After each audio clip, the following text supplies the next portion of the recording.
Bismillahirrahmanirrahim.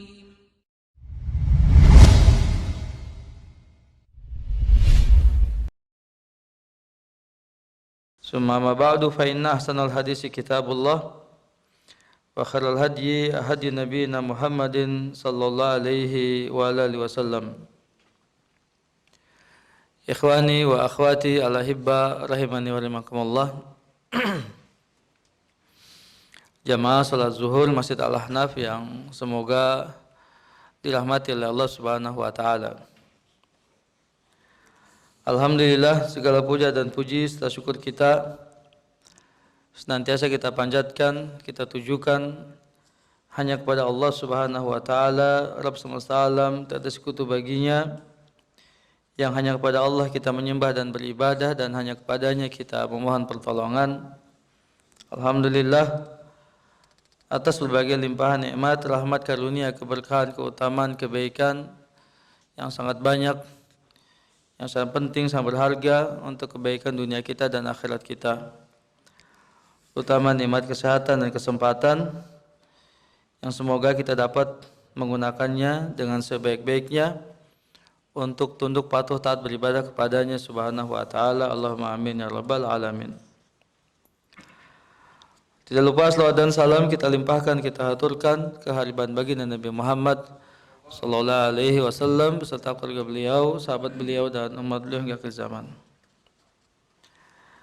Bapak Ibu sekalian yang dimuliakan oleh Allah Subhanahu wa taala, kita masih melanjutkan pengajian kita di kitab Al-Isbah fi Bayan Manhajis Salaf fi Tarbiyat wal Islah karya Fadilat Syekh Dr. Abdullah bin Shalih Al-Ubailan hafizallahu taala sampai pada kaidah yang ke-25. Dia mengatakan bayanu ba'dil asbabi ad-da'iyati litarwiji wa qabuli al-batil.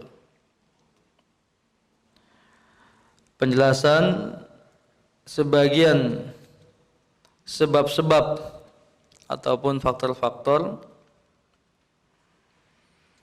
yang menyebabkan tersebar secara luas dan diterimanya kebatilan. Dalam bab ini beliau ingin menyampaikan pada kita bahwa kebatilan itu senantiasa ada dan akan terus ada, bahkan penyebarannya secara masif, tersebar luas di tengah-tengah manusia, dan bahkan sebagian besar manusia justru lebih senang, suka, dan menerima kebatilan tersebut. Buat kita sebagai muslim, sebagai mukmin, meyakini bahwa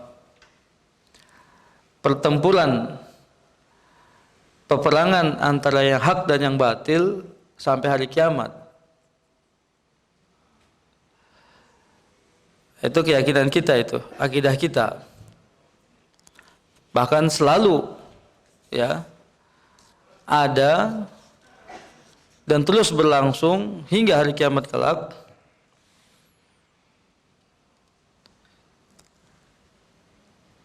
Timbulnya, terjadinya peperangan, pertentangan antara kebatilan dan kebenaran.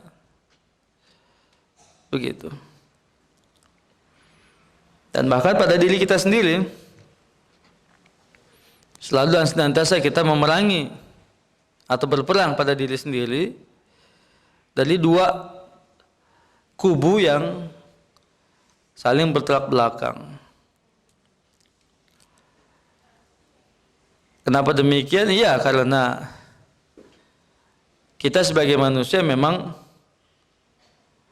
Allah ciptakan memiliki dua potensi tadi, negatif dan positif. Kita ingat firman Allah tabaraka wa taala, "Fa'alhamaha fujuraha wa taqwaha."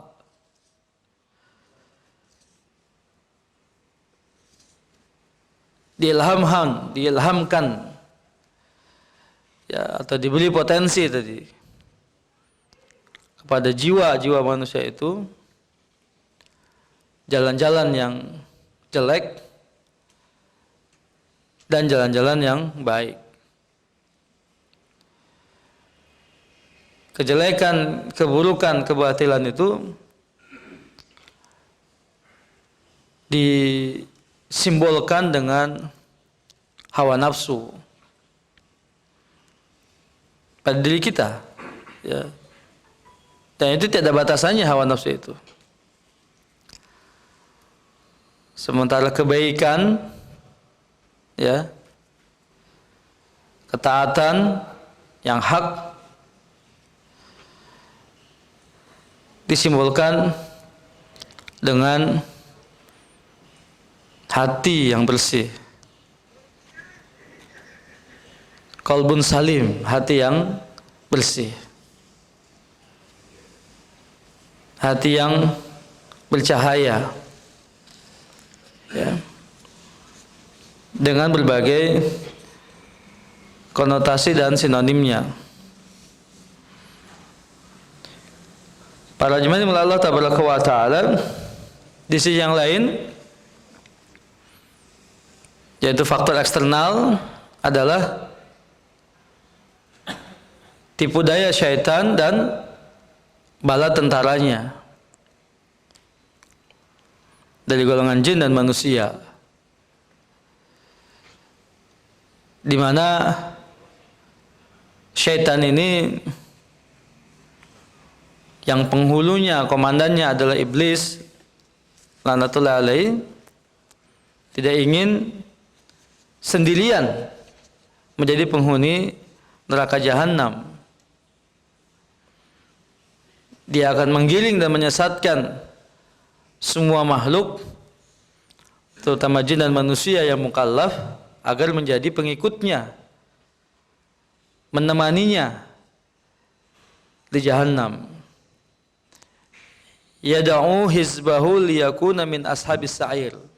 Dia mengajak, dia menyeru kelompoknya, golongannya, pengikutnya untuk bersama-sama dengan dia menjadi penghuni as-sa'ir, ya, neraka.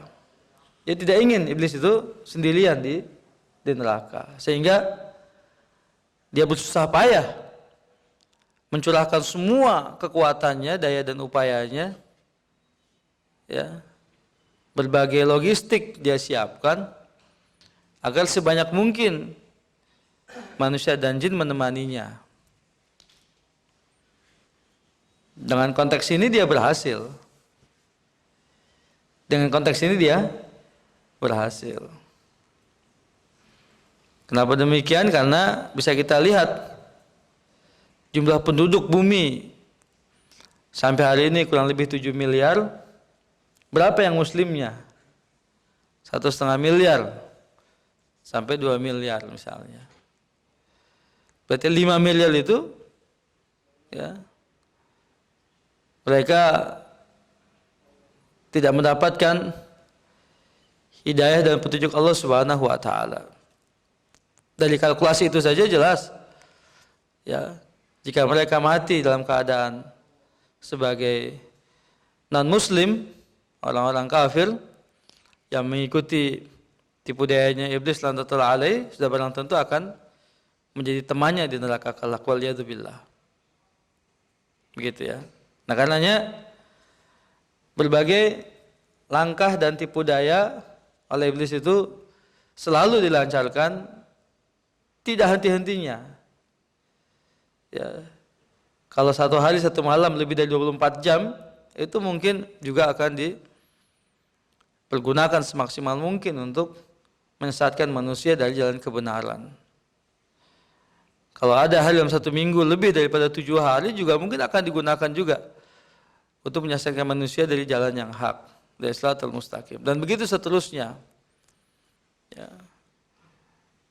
menafkahkan semua apa yang ada di bumi ini untuk menyesatkan manusia dari jalan yang lurus. Bahkan dia sudah berjanji, lagwiyannahum min baini aydihim wa min khalfihim wa an aymanihim wa an syama'ilihim.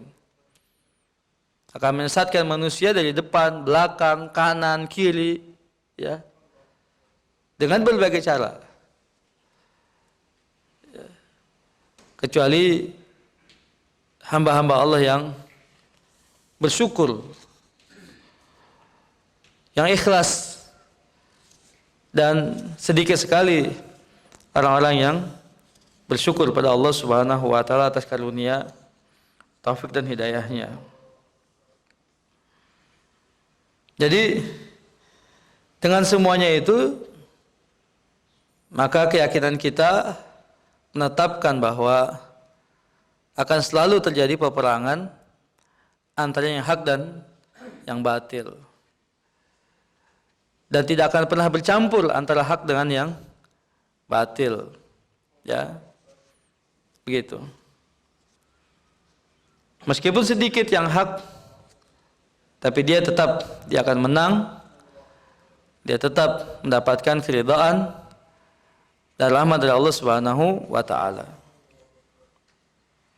Tidak ada yang jelek bagi seorang mukmin yang berada di atas yang hak.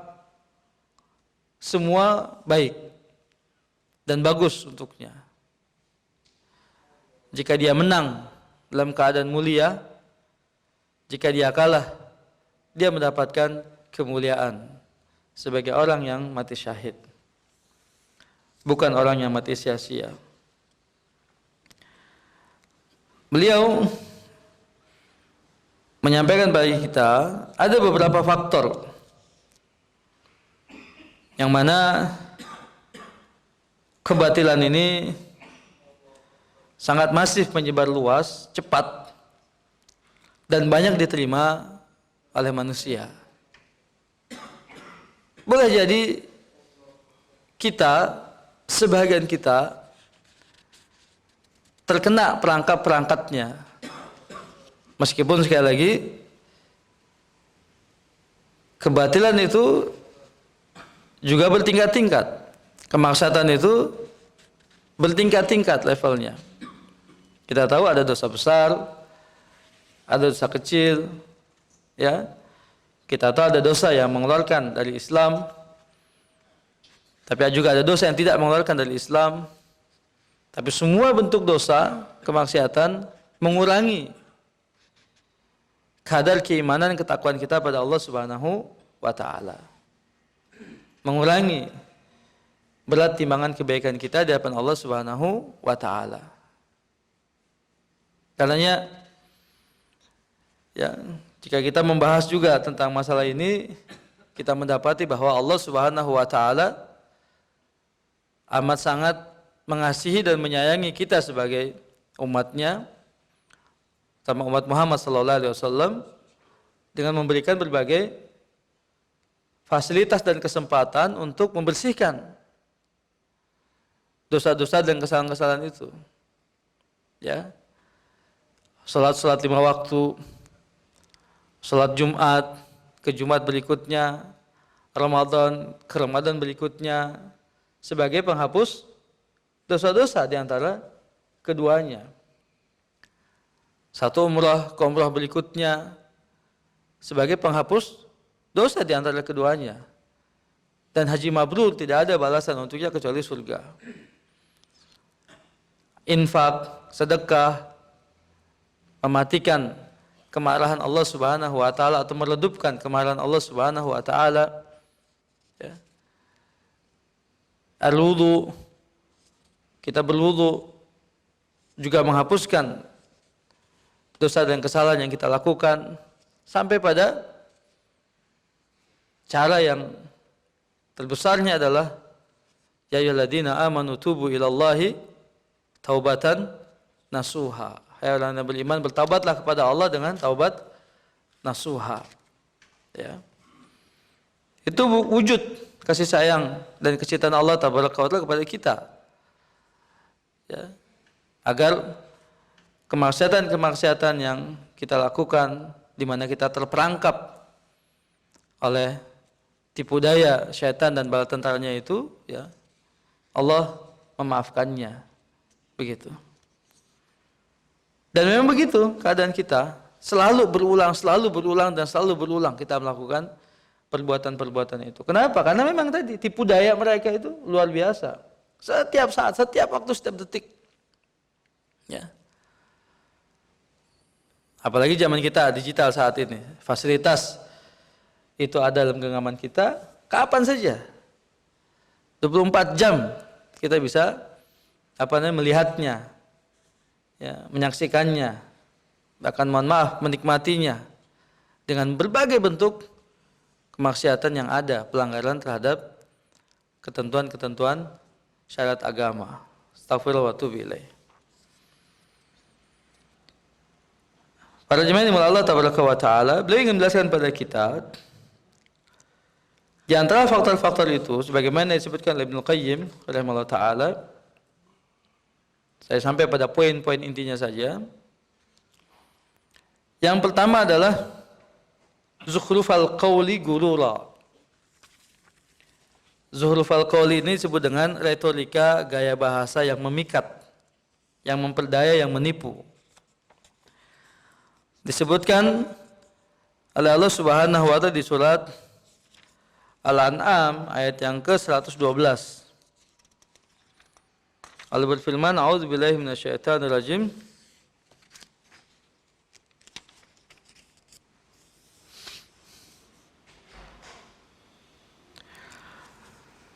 وَكَذَلِكَ جَعَلْنَا لِكُلِّ نَبِيٍّ عَدُوًّا شَيَاطِينَ الْإِنسِ وَالْجِنِّ يُوحِي بَعْضُهُمْ إِلَى بَعْضٍ زُخْرُفَ الْقَوْلِ غُرُورًا وَلَوْ شَاءَ رَبُّكَ مَا فَعَلُوهُ فَذَرْهُمْ وَمَا يَفْتَرُونَ. Dan demikianlah untuk setiap nabi kami menjadikannya musuh. Setiap nabi itu ada musuh-musuhnya, enggak cuma satu, ya. Likulli nabiyyin aduwan.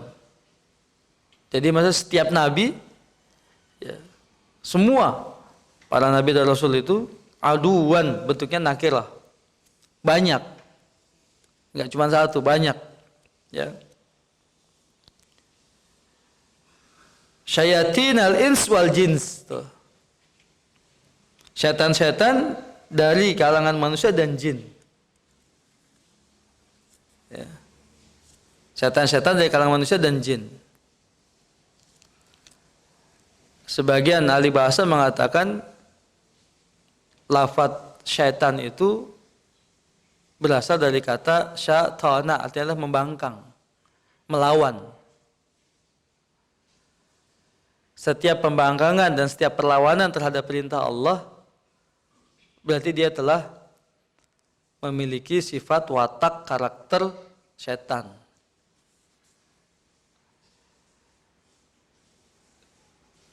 Bentuk perlawanan dan pembangkangan itu disebutkan di awal Baqarah itu.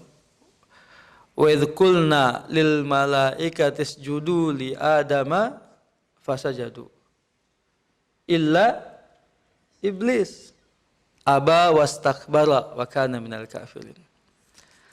Dan ingatlah ketika kami berkata kepada malaikat, sujudlah kepada Adam, beri penghormatan. Sebagian ahli tafsir mengatakan benar-benar sujud. Benar sujud. Sujud kepada selain Allah itu diharamkan, dilarang. Tapi kalau Allah yang perintahkan, wajib. Nah, itu bedanya, ya.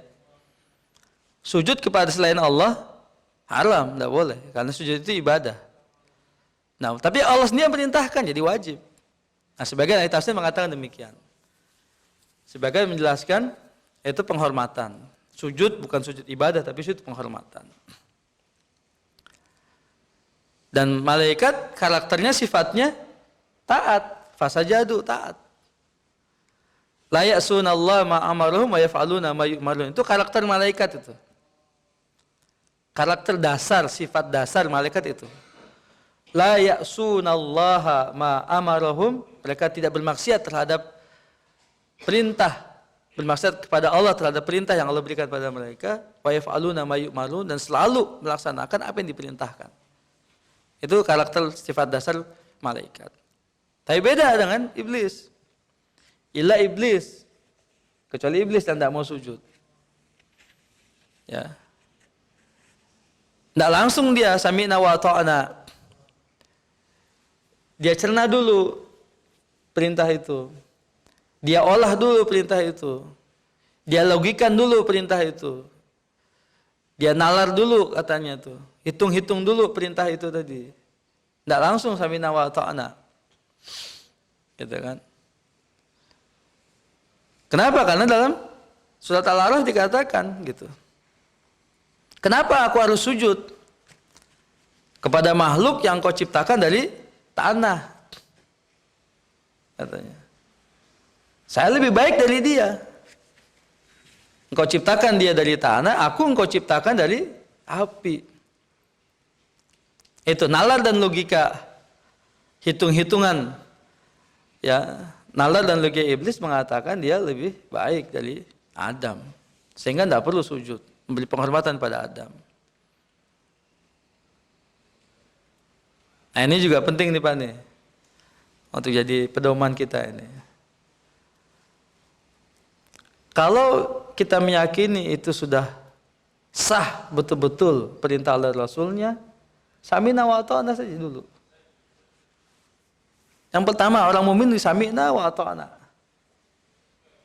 Urusan masuk akal belakangan. Urusan diterima oleh akal atau tidak belakangan. Tapi kita yakin itu perintah Allah Rasulnya laksanakan. Gitu. Ya, salat misalnya. Oh, perintah Allah itu. Laksanakan saja. Apakah itu masuk akal, tidak masuk akal, ya? Diterima atau tidak diterima belakangan buat orang yang beriman. Salat dulu. Jumlah rakaatnya juga begitu sama. Zuhur 4, asar 4, maghrib 3, isya 4, subuh 2, terima saja. Laksanakan saja. Ya. Apakah itu masuk akal, tidak masuk akal, tercerna oleh logika, tidak tercerna oleh logika belakangan buat kita sebagai mukmin. Tapi laksanakan. Ah itu ya, sikap seorang mukmin itu kayak gitu. Ya. Mengedepankan keimanannya kepada perintah Allah dan Rasulnya dari akal dan logikanya. Itu penting tuh Pak, sikap kita sebagai mukmin di hadapan perintah Allah dan Rasulnya itu penting. Ya. Karena kalau selalu kita kedepankan akal di hadapan perintah Allah dan Rasulnya, ya, tadi sama dengan iblis. Ya, lanatullah alaih. Ya. Baik. Jadi ini ya, musuh-musuh para Nabi Rasul itu yaitu orang-orang yang membangkang terhadap perintah Allah dan Rasulnya dari kalangan jin dan manusia. Yuhi ba'dhum ila ba'din zukhrufal qawli gurura. Sebagian mereka membisikkan kepada sebagian yang lain perkataan yang indah sebagai tipuan. Zukhrufal qawli gurura. Perkataan-perkataan yang indah atau retorika bahasa yang indah tapi sebagai upaya untuk menipu, menjauhkan manusia dari jalan yang lurus. Ya. Nah itu tadi biasanya itu yang dimainkan adalah logika. Yang dimainkan adalah logika. Ya. Diputar, dimainkan logika. Ya. Yang pada akhirnya dia tidak ibadah pada Allah Subhanahu wa taala.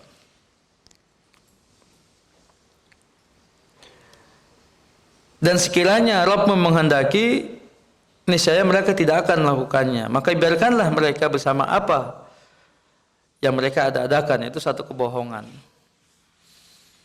Satu kebohongan, satu penipuan.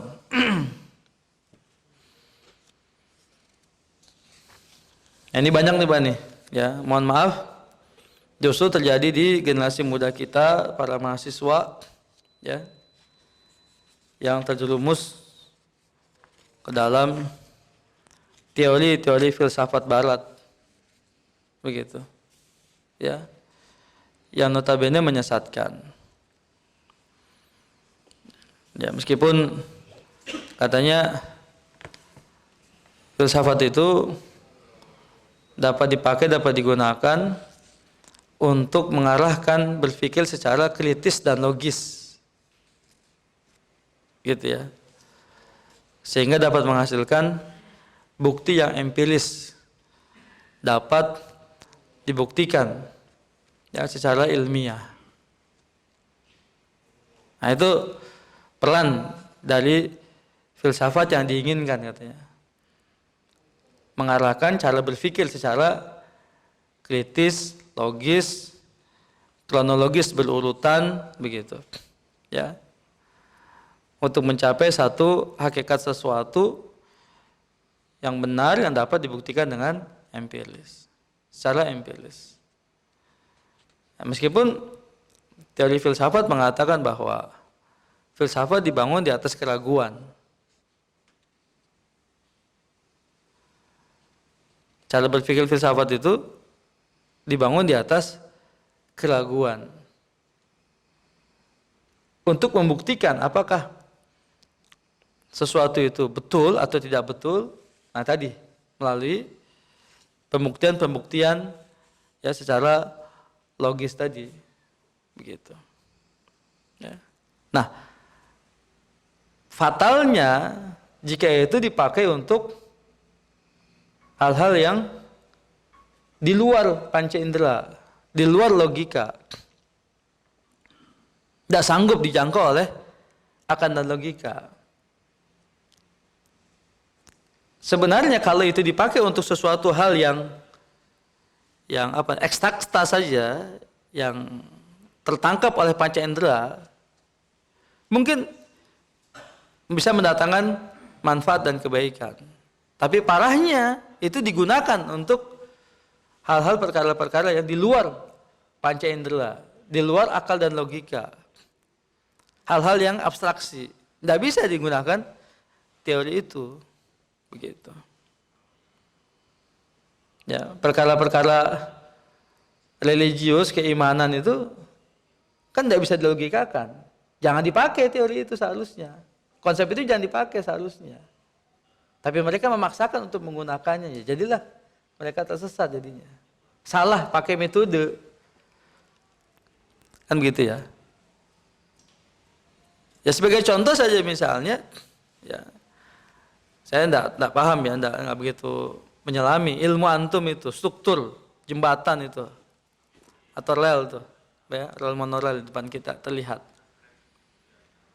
Itu kan ada filosofinya kan sebenarnya kan, hitung-hitungannya itu Pak.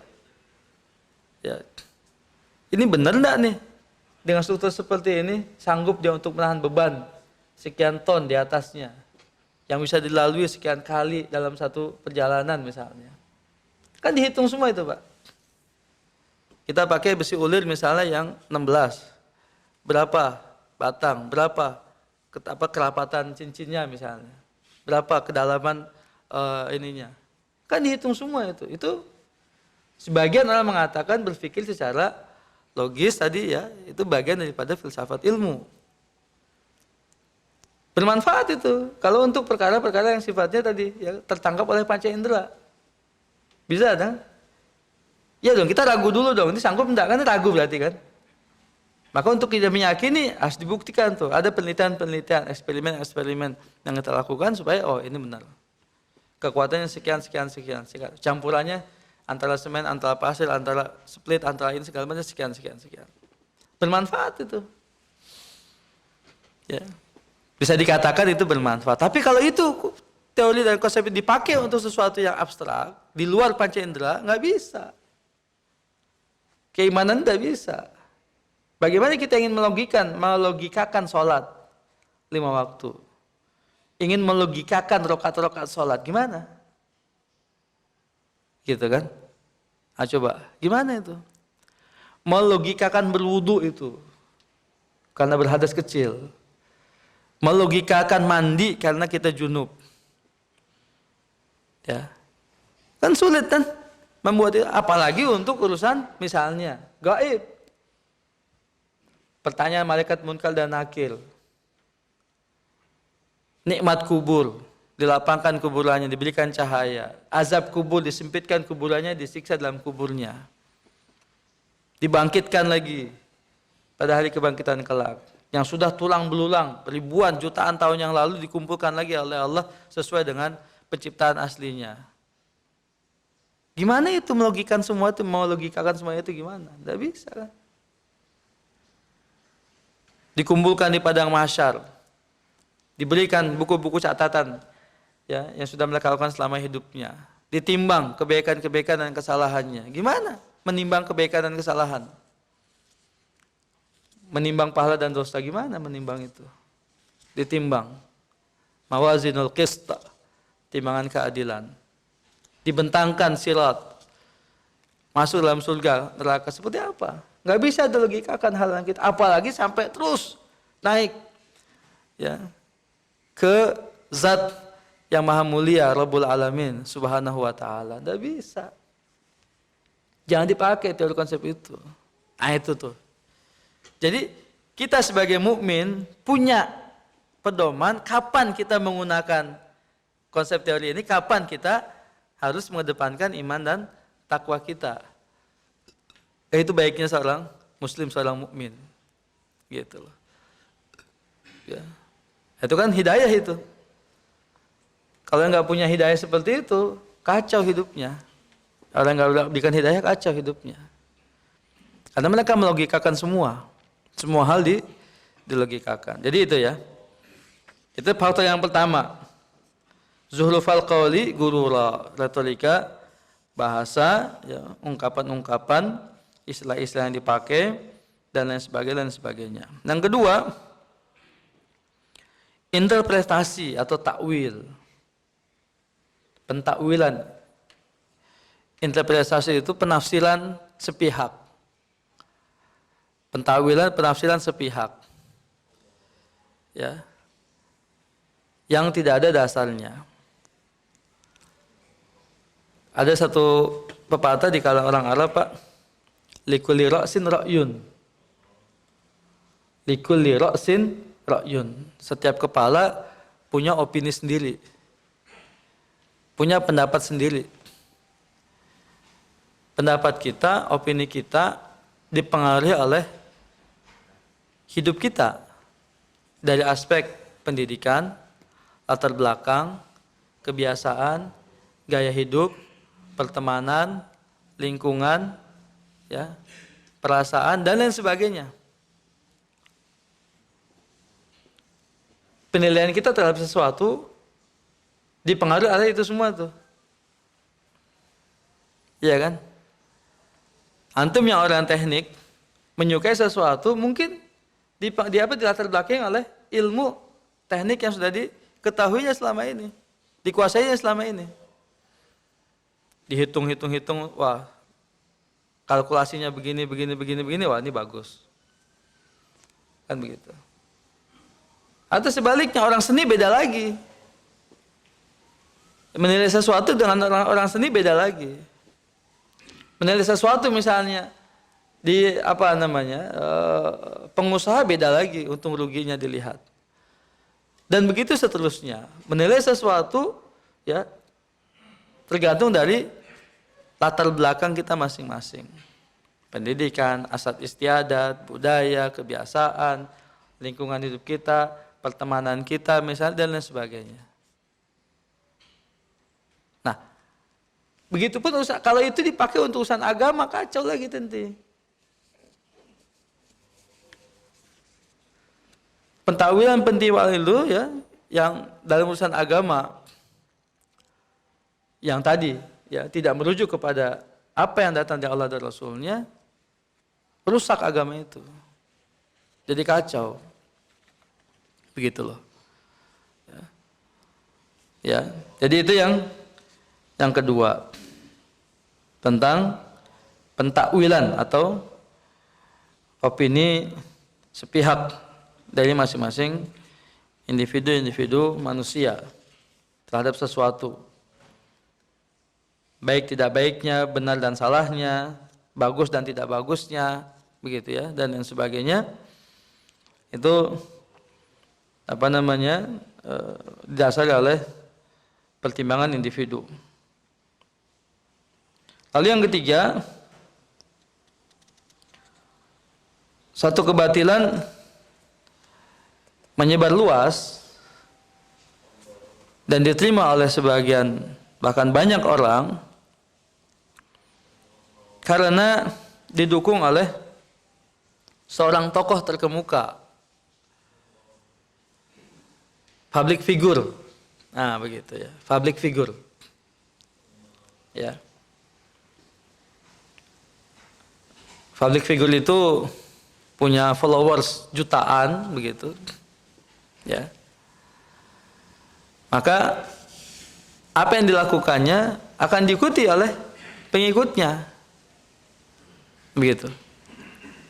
Dari gaya rambutnya, pakaiannya, bicaranya, makan minumnya, kebiasaan nongkrongnya, istilah-istilah ucapan yang dipakainya, misalnya. Ya. Nah, semua itu. Ya. Jadi mengikuti idolanya. Ini kami di pesantren ini mengalami kendala seperti ini, Pak, di anak-anak nih, Pak nih. Ya. Apalagi sekarang lagi musim champion kan. Ya. Lihat nih tampilan ya para pemain-pemain bintang itu. Sampai gaya rambut di pesantren, astagfirullah. Ya. Iya. Rambut cukur cepat, kasih baris ini. Saat pesantren. Iya, pakai kopiah, pakai songkok gak kelihatan, pas dibuka, waduh. Aduh. Antum di pesantren. Ya. Sampai begitu tuh, Pak. Ya. Menyebar kan? Kenapa? Karena mungkin ada bintangnya, ada idolanya, ada tokohnya, gitu kan, yang diikuti. Nah, notabene dia memberikan contoh yang jelek.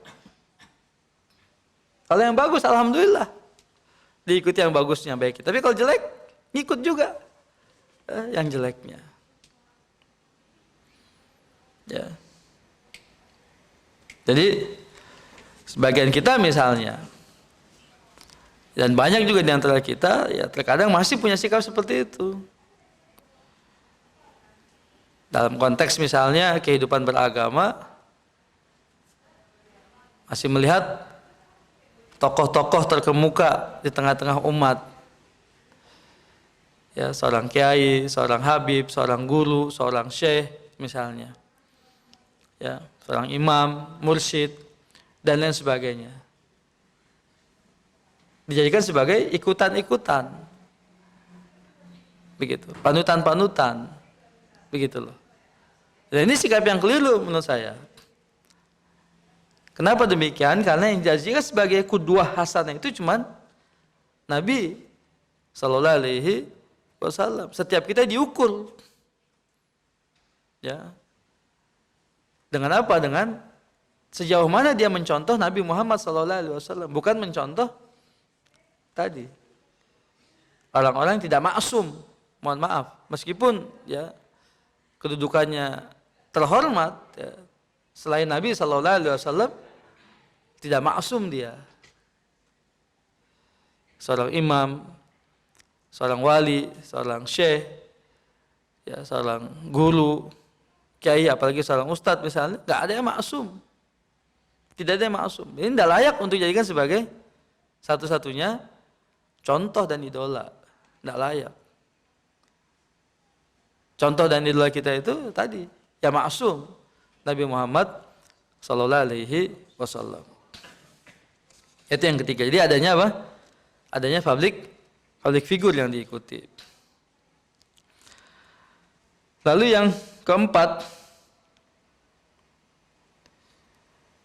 adanya rekomendasi dari sebagian pakar yang bukan di bidangnya. Ya. Nah, ini juga aneh ini. Seharusnya dia tidak perlu memberikan rekomendasi seharusnya. Karena bukan bidangnya, bukan keahliannya. Bagaimana dia memberikan rekomendasi, ya. Tapi itu tadi hanya sekedar untuk apa? Diikuti. Mohon maaf. Ingat enggak waktu program vaksin pertama kali? Presiden kita memanggil public figure tuh ke istana untuk disuntik vaksin. Supaya apa? Diikuti oleh followersnya minimal. Dilihat oleh masyarakat minimal. Oh ternyata dia saja divaksin kok, gitu kan. Nggak apa-apa, nggak masalah. Supaya yang lain ngikut. Padahal bukan ahlinya dia itu. Dia pakar ahli di bidang yang lain, bukan di bidang kesehatan, bukan di bidang vaksin. Kan untuk menunjukkan vaksin itu aman, ya, dan segala macamnya.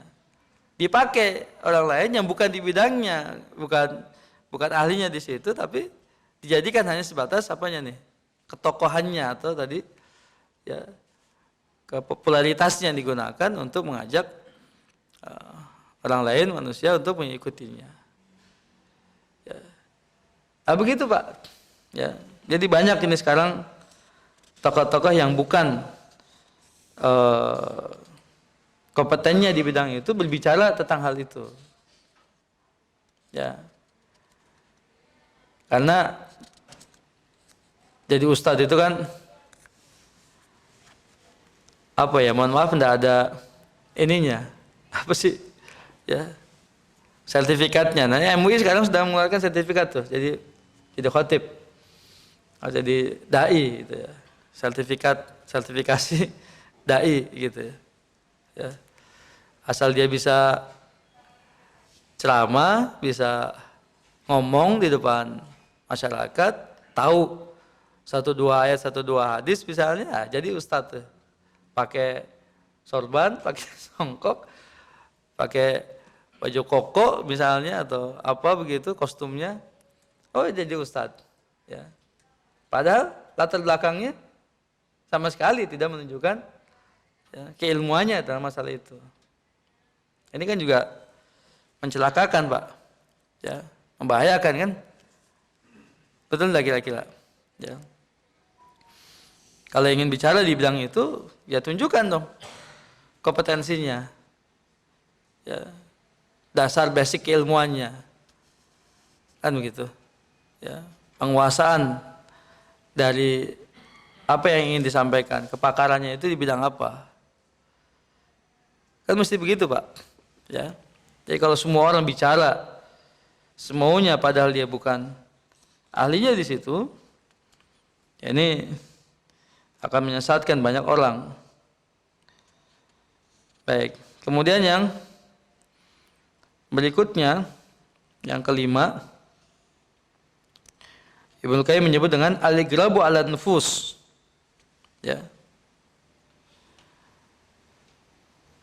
Ketertarikan terhadap sesuatu yang dianggap baru. Jadi kalau bahasanya itu katanya bahasa trendy gitu, kekinian. Inovasi-inovasi baru yang trendy itu banyak mempengaruhi orang untuk mencoba. Ya, untuk mengetahuinya, untuk mencoba, merasakan, menikmati dan lain sebagainya. Ya, apakah itu juga menjadi salah satu fitrah yang Allah ciptakan bagi manusia, ya, dengan penasaran terhadap sesuatu yang baru misalnya. Ya. Apalagi di antara kita misalnya yang fashionable misalnya itu gaya hidupnya ya itu selalu cari yang baru. Gonta-ganti HP mengikuti perkembangan yang terbaru misalnya. Ya.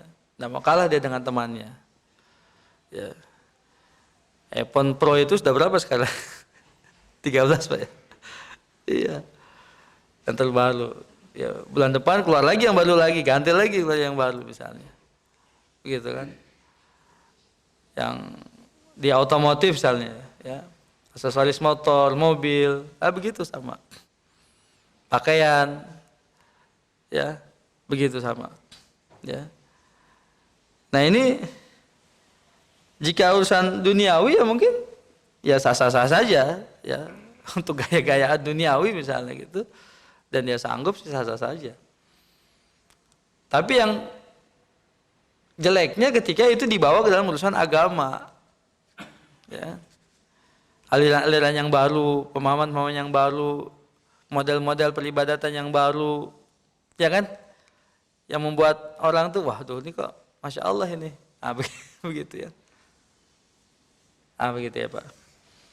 Jadi apakah itu juga bagian daripada kecenderungan manusia ya untuk menerima kebatilan tadi? Ya, iya. Yang terakhir kata Ibnu Qayyim adalah kaidah-kaidah akal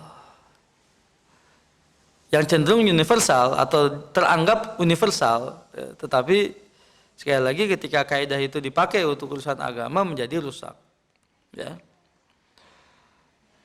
Seperti misalnya nih, dia mencontohkan inna adilatal Qur'ani was sunnah adilah lafziyah wa hiya la tufidu ilman wala yakinan. Wal ilmu innama yustafadu min adlatil ma'qul wa qawaidil mantiq. Dalil-dalil Al-Qur'an dan sunnah hanya sebatas teks. Jadi tekstual itu hanya sebatas teks saja. Narasi saja. Tidak memberikan ilmu dan keyakinan. Ya. Sementara ilmu itu terambil dari bukti-bukti logis dan konsep-konsep mantik atau filsafat. Tadi di awal tadi saya katakan tadi. Yang dapat dipahami secara logis dan dapat dibuktikan secara empiris. Baru dikatakan benar.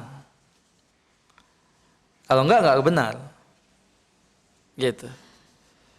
Kalau tidak bisa dibuktikan secara empiris enggak benar. Karena tidak terima oleh akal. Maka mereka mengatakan idza ta'aradal aqlu wa naqlu qudimal aqlu ala naqal. Jika terjadi pertentangan, kontradiksi antara akal dan nakal itu adalah penukilan dari Al-Quran ataupun hadis, maka yang diterima adalah akal, bukan penukilannya tadi. Ini kaidah-kaidah yang dibuat-buat misalnya tadi untuk menimbulkan berbagai pentakwilan, penafsiran, ya, membangun opini misalnya dan lain sebagainya. Itu para jemaah dimulai Allah Subhanahu wa taala, ya. Kenapa ini dibahas ya oleh beliau? Karena memang mempengaruhi kehidupan seorang muslim dalam aspek agamanya. Bisa merusak agamanya. Sehingga dibahaslah hal-hal seperti ini agar kita mewaspadainya. Dan tidak demikian seharusnya kita bersikap, gitu ya. Meskipun kita terjatuh ke dalam kemaksiatan karena hawa nafsu kita yang berulang-ulang, bukan berarti yang kita lakukan itu dijustifikasi, dibenarkan. Bukan. Tapi justru kita akui kita yang salah. Kita yang keliru. Kita yang bermaksiat, kita yang berdosa. Maka diharapkan setelah itu kita beristighfar, mohon ampun pada Allah Subhanahu wa taala. Itu yang penting. Begitu loh. Kita terperangkap dalam satu kebatilan, kita terperangkap dalam satu kemaksiatan, ya itulah tabiatnya manusia. Kelemahan manusia di situ. Ya. Dan jeleknya diri kita di hadapan Allah Subhanahu wa taala. Jika itu kita akui semua, supaya apa? Untuk menunjukkan bahwa kita ini jelek di hadapan Allah, kita ini buruk di hadapan Allah, sehingga kita memohon ampunannya, beristighfar, bertaubat kepadanya Subhanahu wa taala. Bukan justru berbangga dengan apa yang kita lakukan, mencari dalih-dalih untuk pembenaran dari kemaksiatan yang kita kerjakan. Tidak boleh. Harus kita akui kita yang salah kok. Gitu loh. Kita yang salah, kita yang keliru. Dan selalu berulang kesalahan itu terjadi pada diri kita. Menyia-nyiakan waktu, kemudian berbuat sia-sia, terjerumus ke dalam kesalahan yang sama misalnya. Ya. kemudian lupa akan pembalasan dari Allah Tabaraka wa Ta'ala, lupa akan perhitungan dari Allah Subhanahu wa Ta'ala. Nah, semua itu yang kita setiap hari, setiap saat. Betul enggak? Kita akui itu. Tapi Allah Maha kasih, Allah Maha sayang. Ada pintu untuk kita membersihkan diri dengan istighfar, dengan taubat. Makanya kita wudhu, makanya kita sholat, makanya kita baca Quran, makanya kita infak dan sedekah. Karena kita mengakui semuanya itu. Gitu. Begitu ya. Bukan kita membenarkan perbuatan kita yang terjerumus ke dalam kesalahan tadi. Astagfirullah wa atubu ilaih. Demikian mungkin kajian kita kesempatan siang hari ini sebagai bekal untuk kita muhasabah, introspeksi diri ya tentang kejelekan dan keburukan amal-amal perbuatan kita di hadapan Allah Subhanahu wa Ta'ala, dan masing-masing kita punya tugas untuk membersihkan diri kita ya dengan memperbanyak taubat dan istighfar kita pada Allah Subhanahu wa Ta'ala, dan memperbanyak amal-amal saleh kita untuknya tabaraka wa ta'ala. Demikian, kurang lebihnya saya mohon maaf. Jazakumullahu khairan. Subhanaka Allahumma bihamdika asyhadu an la ilaha illa anta astaghfiruka wa atubu ilaik, wa sallallahu nabiyana Muhammad wa ala alihi washabihi wasallam. Assalamualaikum warahmatullahi wabarakatuh.